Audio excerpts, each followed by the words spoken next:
The digital clock on the dashboard of the armored land cruiser read 02.4713. Every second felt like a hammer blow. Outside, the Isfahan night was a blur of sodium lights and shadow. In the back, flanked by two silent figures in civilian clothes, the asset, Dr. Arash Kamali, was hyperventilating. His eyes, wide with a terror that transcended language, darted from the window to the face of the man opposite him. That man, codenamed Gad, the mission commander, did not look at Kamali. His gaze was fixed on a small, ruggedized tablet mounted to the dash. On its screen, a blue dot representing their vehicle crawled along a pre-planned route. 3 red dots, closing fast from the south and east, had just appeared. They weren't supposed to be there. The algorithm had predicted a 15-minute clear window. The algorithm was wrong. A tinny voice, heavily encrypted and distorted, crackled from the vehicle's comms unit. It was Orly, the team's net-centric warfare specialist, patched in from a safe house 3 kilometers away. Kestrel, this is Nest. We have multiple VVAC signals converging on your position. They are not local police. Repeat, they are Ministry of Intelligence. They're running an interdiction protocol. They know. Gad's knuckles were white where he gripped the edge of his seat. He had 30 seconds to make a choice that wasn't on the playbook. Route Alpha, the primary exfiltration vector, was now a kill box. Route Beta, the emergency contingency, involved a public market that would be deserted at this hour, offering no cover. He keyed his throat mic, his voice a low, steady growl. Nest, Kestrel. Acknowledge VVAC presence. Activate protocol, Shomer. Diverting to Sector Gamma. Execute now. A pause, then Orly's voice, tight with tension. Kestrel. Gamma is not a route. It's a construction site. The road is unpaved. Satellite shows heavy machinery blocking the western exit. Gad's eyes flickered to the side mirror. The headlights of the lead pursuer were now visible, a predatory glare growing larger. Execute. Now. He didn't wait for a reply. He slapped the shoulder of the driver, a former Shayatet 13 commando known only as Lev. Gamma. Floor it. The land cruiser, its engine tuned for performance over silence, roared as Lev wrenched the wheel, tires squealing in protest as they mounted the curb and careened down a dark, narrow alleyway. The blue dot on the tablet lurched off the green line of the planned route, plunging into the uncharted gray of the digital map. The extraction of the man who held the keys to Iran's most terrifying secret had just gone completely off the rails. This operation, codenamed Morning Star, did not begin with a car chase, but in the sterile quiet of a subterranean briefing room in Tel Aviv 3 months prior. The room was known as the Aquarium. On its central screen was the face of a man named Yaron Friedman, the Mossad's director of special operations. Friedman was a ghost, a man whose public record had ended after his military service 2 decades ago. His greatest achievement was a matter of internal legend, the silent orchestration of Operation Damocles, which saw 3 of Syria's top chemical weapons engineers defect in a single 24-hour period in 2018. A feat of human intelligence and psychological manipulation that decapitated their program without a single shot fired. His skill was not brute force, but an almost supernatural ability to see the invisible threads connecting people, motives, and opportunities. To his left on the screen was a live feed of Dr. Alara Eshel, head of the agency's technology and cyber division. Eshel was a prodigy, a former Unit 8200 analyst who, at the age of 28, had single-handedly developed the Stuxnet 2 worm, A piece of malware so sophisticated it could mimic the normal operational data of a targeted system while systematically destroying it from within. She brought the ability to turn an enemy's technological strength into their greatest vulnerability. The final key figure was the man who would lead the team on the ground, the man now known as Gad. His real name was sealed. His service record read like a geopolitical thriller. He was the team leader who, during the fallout of a botched operation in Yemen, had carried a wounded teammate for 2 days through hostile territory, surviving on scavenged food and evading hunter-killer drones. His specialty was improvisation under extreme pressure, the ability to create new plans from the wreckage of old ones. Opposite them was the target profile, Dr. Arash Kamali, a brilliant physicist, educated at Sharif University and then Cambridge. He was the lead scientist at a heavily fortified underground research facility near Isfahan, officially designated as a materials science center. Kamali's past achievements included groundbreaking work in terahertz spectroscopy, but his real value was his current project. A state secret referred to in fragmented intelligence intercepts only as Project Simurg. He was, by all accounts, a patriot, but one who had become increasingly disillusioned, a psychological vulnerability the agency had been carefully cultivating for over 2 years through a long-range cultivation asset. The antagonist was Brigadier General Hossein Salami of the Ministry of Intelligence and Security, the Vivac. Salami was not a bureaucrat. He was a hunter. He had earned his reputation by ruthlessly purging the Iranian military of suspected dissidents after the 2019 protests, using a combination of digital forensics and old-fashioned brutality. His signature skill was his paranoia. He trusted no one and assumed betrayal at every turn, a trait that had made his department terrifyingly effective at counterintelligence. The chessboard on which this game would be played was primed for conflict. 6 months earlier, IAEA inspectors had been denied access to the Isfahan facility, a major diplomatic escalation. Iran claimed it was a sovereign military site outside the scope of their mandate. Washington issued sanctions. Moscow cautioned restraint.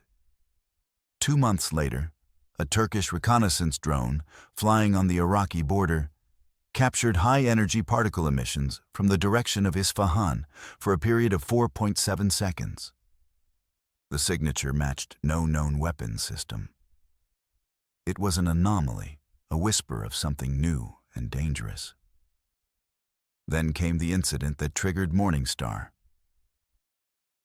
An agency, Hummingbird, a deep cover asset with no direct contact, working as a low-level technician in Iran's state-run telecommunications company, sent his one and only emergency signal. The message was a tiny, encrypted data packet hidden within a routine network diagnostic report. It took Alara Ishal's team 72 hours to crack it. The message contained a single schematic, partial and corrupted.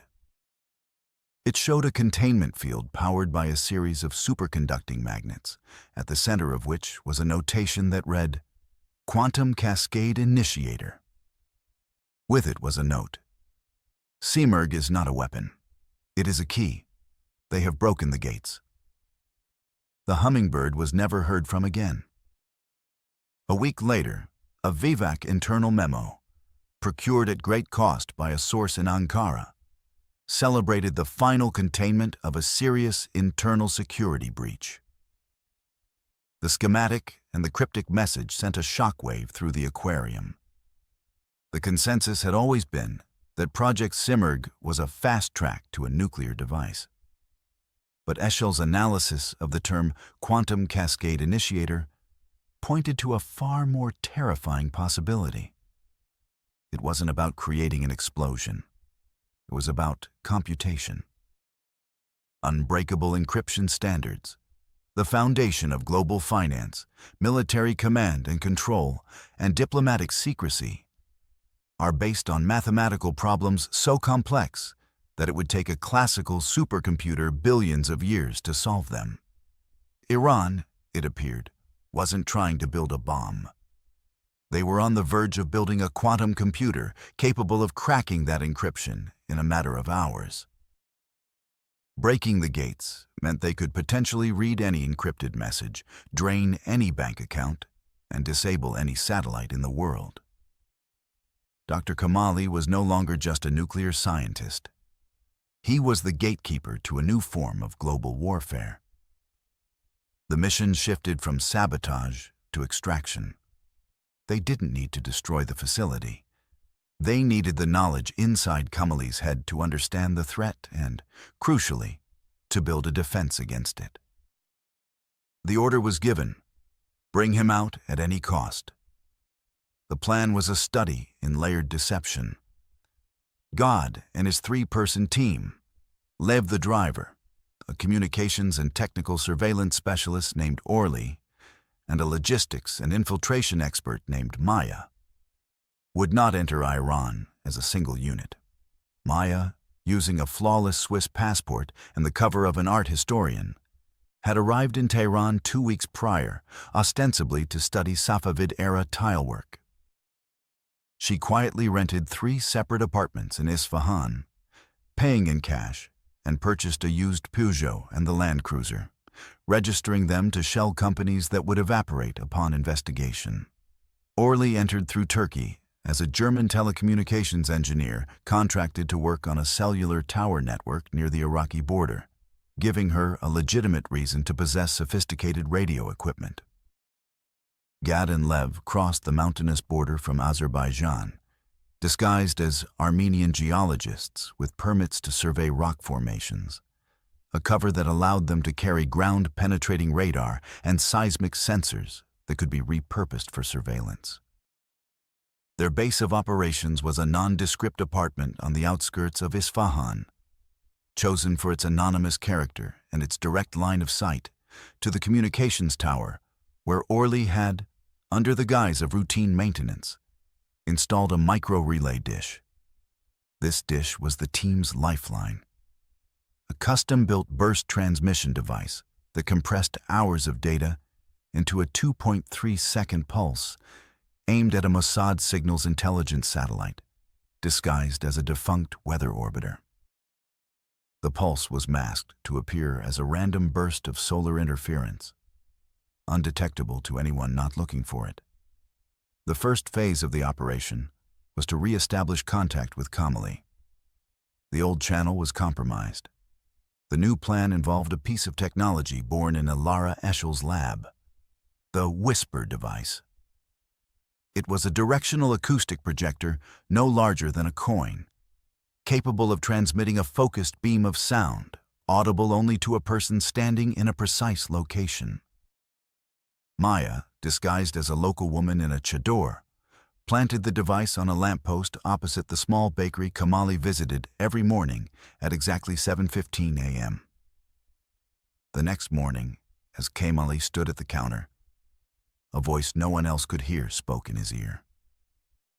It was a single line from a Hafez poem he had quoted in a letter to a Cambridge colleague years ago, a letter stored in an encrypted agency database of potential assets.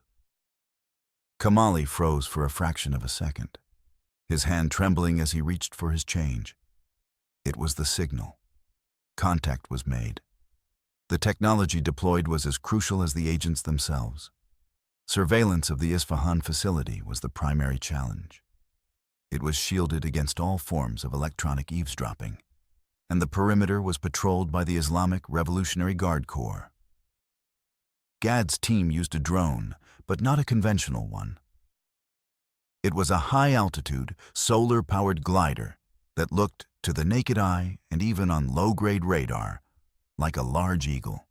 Its payload was a mist sensor, miniature infrared spectrotomographer, a device that didn't just take pictures, but analyzed the chemical composition of the air. Once a day, the eagle would soar over the facility, sampling the gases released from its ventilation shafts. Orly's job was to analyze this data. For weeks, it showed nothing but expected outputs. Then, for a period of 12 minutes, the mist detected trace amounts of xenon-129 hexafluoride, a gas used exclusively as a coolant in certain experimental quantum computing architectures. It was the confirmation they needed. Project Simurgh was active. To communicate with Kamali, they couldn't risk electronic devices. The method was elegant, archaic, and virtually untraceable. Maya, in her art historian persona, visited the Isfahan Music Museum, near where Kamali worked. She carried a digital camera, taking pictures of the exhibits. One of the photos she took was of a 17th century santur, a type of hammered dulcimer. The camera, however, contained a hidden ultraviolet laser projector.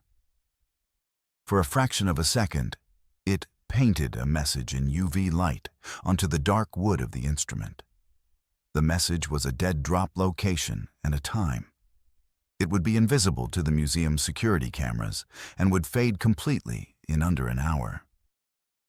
The only way to see it was with a specific type of UV light source, a small one of which had been delivered to Kamali a year earlier, disguised as a keychain flashlight. The plan was working flawlessly until it wasn't. The first major setback occurred 2 days before the planned exfiltration.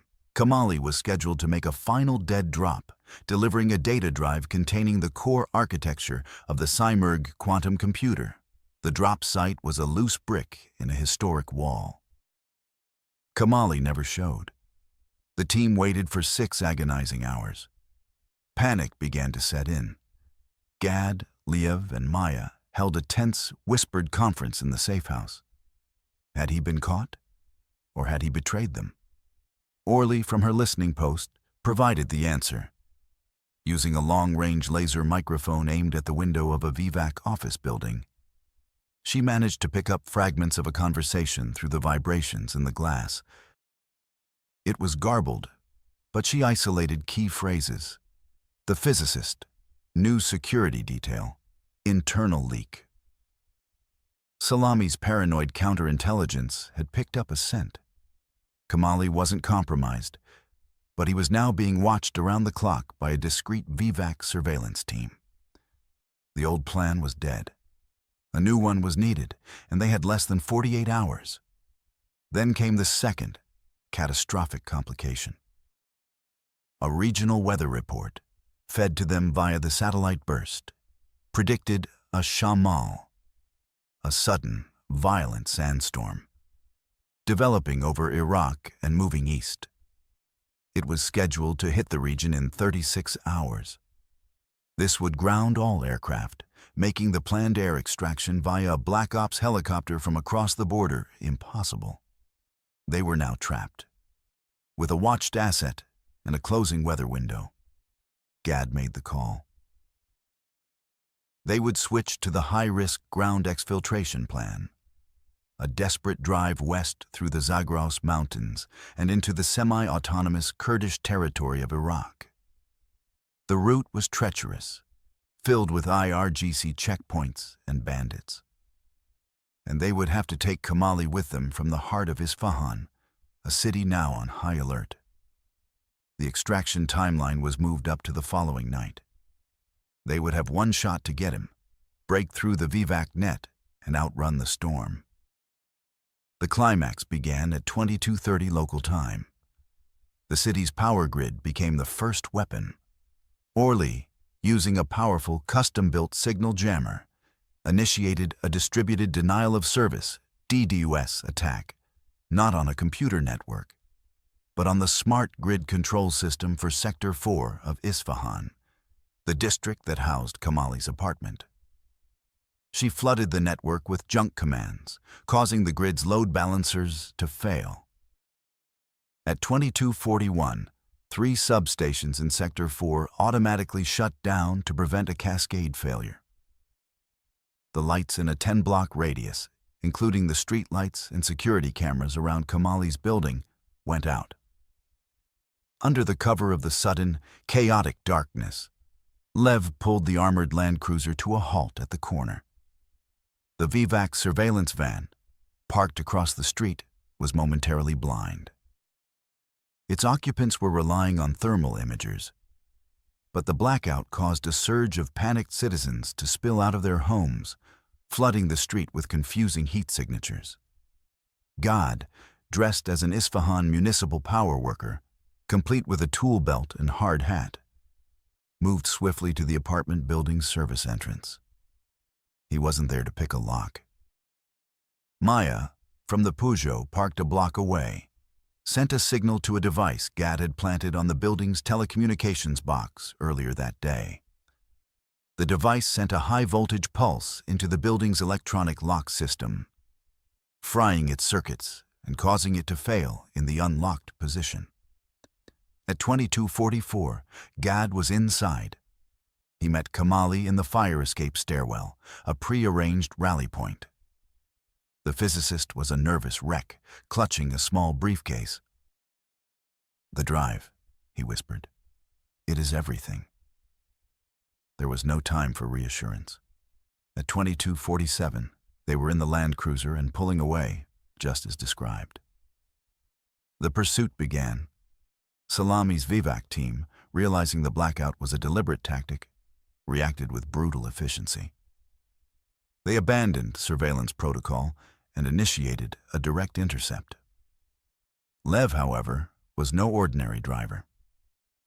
The diversion into the Gamma construction site was a calculated risk. As the Land Cruiser bounced violently over the uneven terrain, Gad was on the comms to Maya. Now, at the western end of the construction site, a massive Komatsu excavator, seemingly parked for the night, roared to life.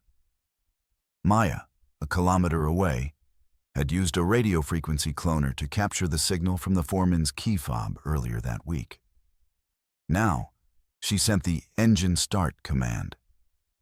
She couldn't steer it, but she could raise and lower its massive hydraulic arm. At 22:51, as the lead Vivac sedan sped towards the site's exit, the excavator's arm, a multi-ton piece of solid steel, swung down, blocking the path completely. The sedan swerved to avoid it, crashing into a pile of concrete culverts. The chase was not over.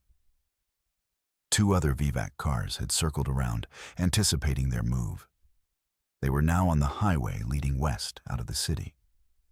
At 22:58, they approached the final hurdle inside the city limits, the Kianush checkpoint, manned by the IRGC. This was Gad's gamble. His profile of the checkpoint commander, a man named Major Farhadi, noted two things. He was lazy, and he was deeply superstitious.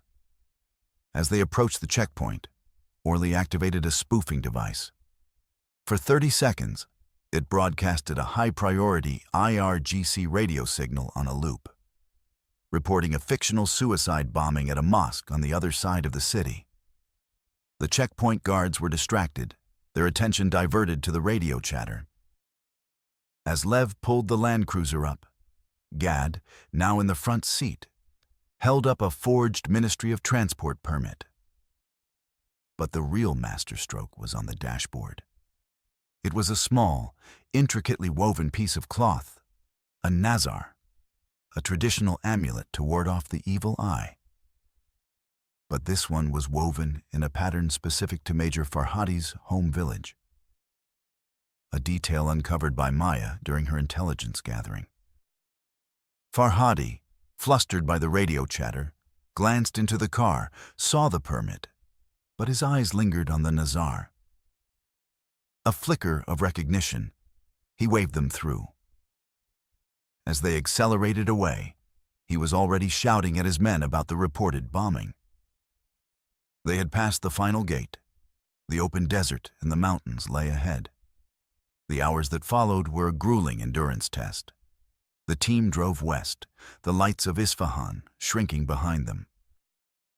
The sandstorm was a visible wall of darkness on the horizon. Orly, now in the vehicle with them, constantly monitored radio frequencies, her face illuminated by the green glow of her spectrum analyzer. She guided Lev through a network of goat tracks and smugglers' routes, bypassing the main highways. Twice, they had to kill their engine and sit in absolute silence as IRGC helicopter patrols scrambled in response to the chaos in Isfahan, swept the desert with searchlights. Inside the Land Cruiser, the silence was heavy. Dr. Kamali sat in a state of shock, clutching his briefcase.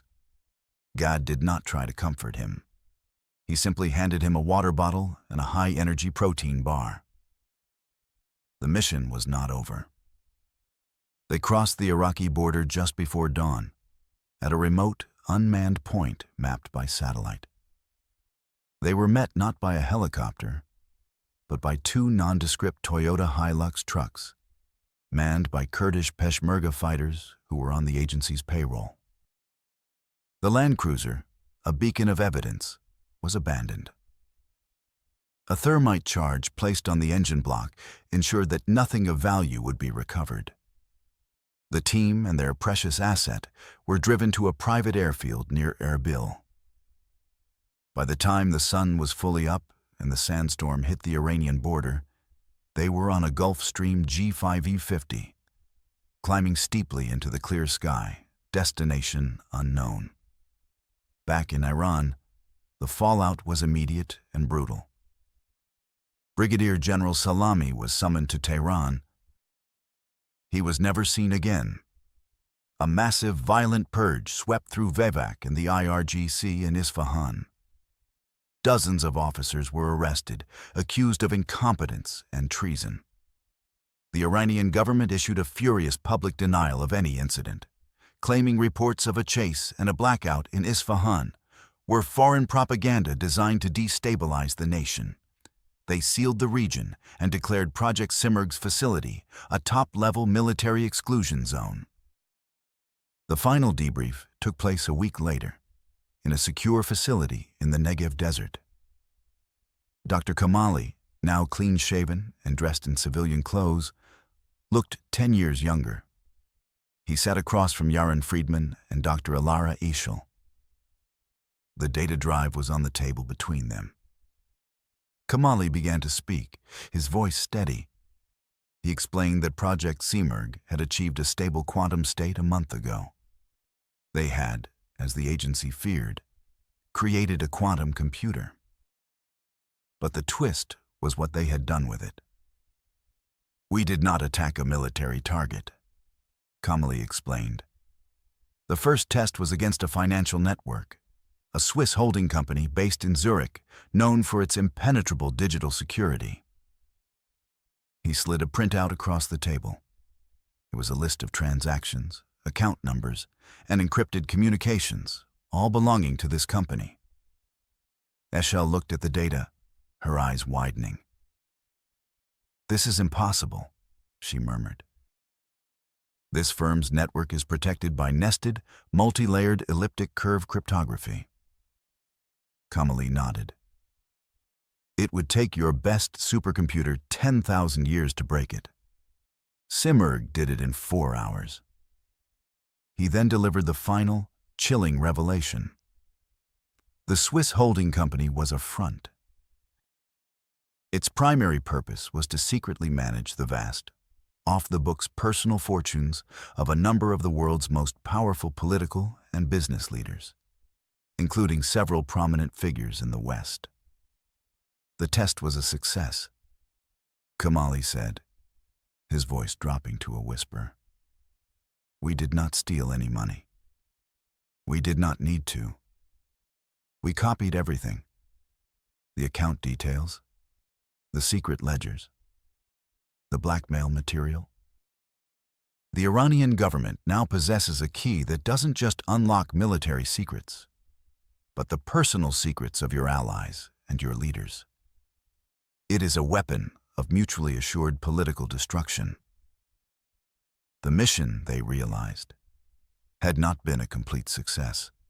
They had extracted the scientist, but the knowledge and the terrifying data he had helped to steal remained in the hands of Tehran. Operation Morningstar hadn't just prevented a future threat. It had uncovered a new, invisible war that had already begun. The real prize wasn't the scientist. It was the list of compromised leaders he had just handed them.